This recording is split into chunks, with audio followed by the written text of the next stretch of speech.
Welcome back, Lows and Let's, to Sugar Slam Sideshow, exclusively on, of course, the Insane Clown Posse app. Who am I sitting here with right now? Well, you know him. We know him. It's Cool 187. How you doing? You know I'm hanging in there, maxing, relaxing, trying to get to the finish line. You know how I do it, Question number 1. Describe your relationship with the godfather himself of gangsta rap, Eazy-E. Well, one Eazy-E discovered me. Well, he discovered my group Above the Law, me along with KMG, rest in peace, and DJ Chaos. My relationship with him, was ongoing until he passed. I was a house producer at Ruthless Records, after Dr. Dre left. So I was kind of basically his right-hand man at that point. As a person to me, he was my mentor, he was my big homie, and just definitely impacted my career, and brought me up to where I'm at today, Code 187, the Psychopathic Assassin. So, meant a lot to me, just as an artist. On one note, I think the brilliance of Eazy-E was always able to see in somebody else what they don't see in themselves. In the early time, in the era of hip-hop that we came up in, it was like, gangster rap wasn't the thing. Like nowadays people say, oh, you do hardcore rap or whatever type of real reality rap, or they labeled it as gangster rap.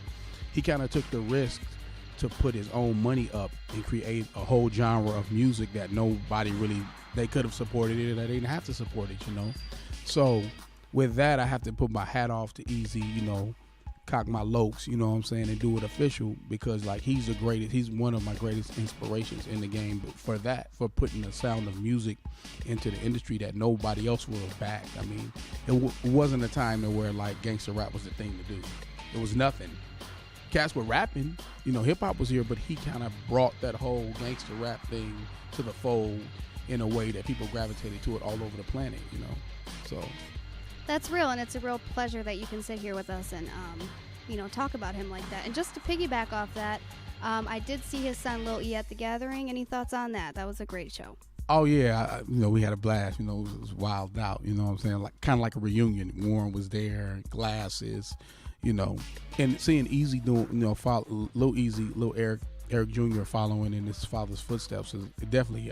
I'm honored, to see that, and I wish him the best, and I support his career as well as I supported his father. He called me Uncle Hutch, but hey, who don't? Oh, Uncle Hutch in the house. Of course he does. That's awesome. You ready for number 2?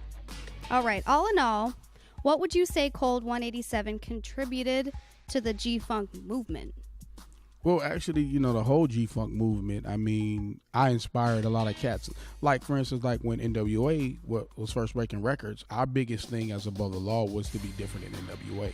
Being in the same clique and then doing reality rap, or labeled as the media called it gangster rap, we tried to be different than NWA, and that's how we invented G-Funk. Instead of our records being hard edge and straight to your face and hip-hop sounding, we decided to do the same thing with gangster lyrics, but smooth it out, do some singing, put some melody to it, make it real saucy and funky, and then still have the same content as an NWA had, but just a more of a funkier approach, So in turn we influenced Dr. Dre to do the Chronic, and so on and so on. Warren G to do G-Funk, the Nate Dogs. We were instrumental in putting, Snoop and Nate and Warren G in the game, because actually we were developing him as Above the Law at Ruthless when we were deciding to do a label within Ruthless. So when the cliques broke in half, Warren, Nate, and Snoop went to Death Row. We stayed at Ruthless. So I would say, our sound alone instrumentally, impacted, the game as it is today. When people hear funky music and hip hop, I'm the architect of that. My group is the voice that put that into play, And I really, I'm really honored to say that I was a part of something that really changed hip hop. I put the funky shit in the game, so there you have it. I am the sole architect of it, but I think music is influence, so I didn't have a problem with Snoop going on, or Warren going on, and Nate going on, and actually, doing G-Funk, because that's why we done it. We done it to be different and put a new flavor in the game. All right. Well, you just blew my wig back.